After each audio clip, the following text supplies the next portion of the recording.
நம்ம விவசாயம் செஞ்சு கிடைக்கிற லாபத்தில் அம்மாக்கும் அப்பாக்கும் ஏதாச்சும் கிஃப்ட் பண்ணணும் அப்படின்னு சொல்லிட்டு எனக்கு ரொம்ப நாளாகவே ஆசையாக இருந்துச்சு. அதுக்காக வந்து பார்த்திங்கன்னா அப்பாவுக்கு ஒரு ஒயிட் ஷர்ட் எடுத்து கொடுக்கலாம் அப்படின்னு சொல்லிட்டு ஆசைப்பட்டேன். அப்பா அதிகமாக வந்து பார்த்திங்கன்னா ஒயிட் ஷர்ட் தான் நண்பா போடுவார். ஸோ ஃபைனலாக வந்து பார்த்திங்கன்னா சுற்றி ஒரு ஒயிட் ஷர்ட் வந்து அப்பாவுக்கு வந்து எடுத்துட்டேன். அம்மாவுக்கு என்ன எடுக்கலாம் அப்படின்னு யோசிச்சுட்டு இருக்க சொல்ல தான் அம்மாவுக்கும் வந்து பார்த்திங்கன்னா ஒரு சாரீ வந்து கிஃப்ட் பண்ணலாம் அப்படின்ற ஒரு யோசனை வந்து வந்துச்சு.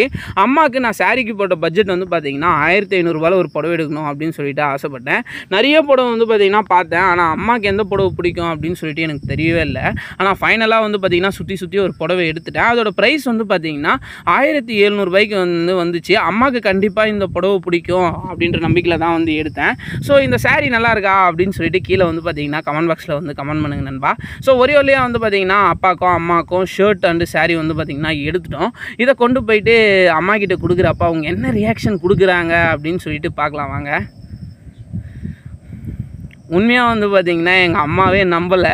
ரொம்பவே நல்லா இருந்துச்சு அப்படின்னு வந்து சொன்னாங்க. அது எங்கள் அம்மா சொன்னது என்னாலே நம்ப முடியல. ஏன்னா இது வரைக்கும் வந்து பார்த்திங்கன்னா நான் எங்கள் அம்மாவுக்கு சாரியே வந்து எடுத்து கொடுத்துடல. முதல் தடவை வந்து பார்த்திங்கன்னா எடுத்து கொடுத்தேன். அதுவும் எங்கள் அம்மா வந்து பார்த்திங்கன்னா ரொம்பவே நல்லா இருக்குது அப்படின்னு வந்து சொன்னாங்க நண்பா. அப்பா வந்து பார்த்திங்கன்னா ஷர்ட் வந்து ரொம்பவே நல்லா இருக்குது அப்படின்னு வந்து சொன்னார். அப்பா ரொம்ப நாளாக வந்து பார்த்திங்கன்னா உடம்பு சரியில்லாமல் இப்போ தான் கொஞ்சமாக பெட்டர் ஆகிட்டு வராரு. ஸோ முதல்ல அவருக்காக வந்து பார்த்திங்கன்னா நான் எடுத்து கொடுத்த ஷர்ட் அவருக்கு நல்லாவே இருந்துச்சு நண்பா. ஸோ ஒரு வழியாக வந்து பார்த்திங்கன்னா நம்ம ட்ரீம் வந்து ஃபுல்ஃபில் ஆகிடுச்சு. எல்லாருக்கும் ரொம்ப தேங்க்ஸ் நண்பா.